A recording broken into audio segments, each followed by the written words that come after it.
শুভ নৃসিংহ চতুর্দশী সবাইকে জানাই শুভেচ্ছা। আজ নৃসিংহ চতুর্দশীতে একটা খুব সুন্দর প্রসঙ্গ আপনাদের কাছে বলবো। বিষয়টা হচ্ছে, আমি এক ভক্তর মুখে শুনেছিলাম যে তিনি বলছেন যে তোমরা বলো প্রহ্লাদের ডাকে ভগবান শ্রীহরি নৃসিংহরূপে এসেছেন, কিন্তু এটা সত্য নয়, এটা মূল সত্য কথা নয়। তাহলে মূল সত্য কথাটা কি?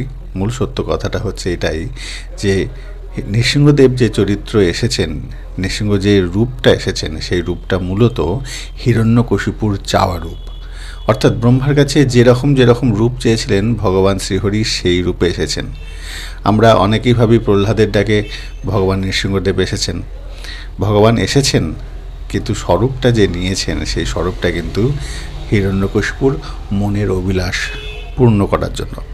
কেননা ওই রূপ ছাড়া হিরণ্যকশিপুকে মুক্তি দেওয়া যেত না। তাই সেই রূপেই ভগবান এসেছেন, যেই রূপটা হিরণ্যকশিপু চেয়েছে। আর প্রহ্লাদের অভিলাষ পূর্ণ হলো, আবার হিরণ্যকশিপুর অভিলাষও পূর্ণ হলো।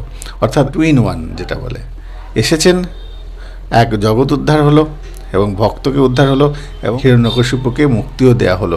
একই সঙ্গে দুটো ক্রিয়া করলেন ভগবান শ্রী। শুভ নৃসিংহ চতুর্দশীতে সবাইকে জানাই শুভেচ্ছা। বিষয়টি আপনাদের কেমন লাগলো আমার কমেন্ট করে অবশ্যই জানাবেন। জয় নিতাই, জয় গৌর।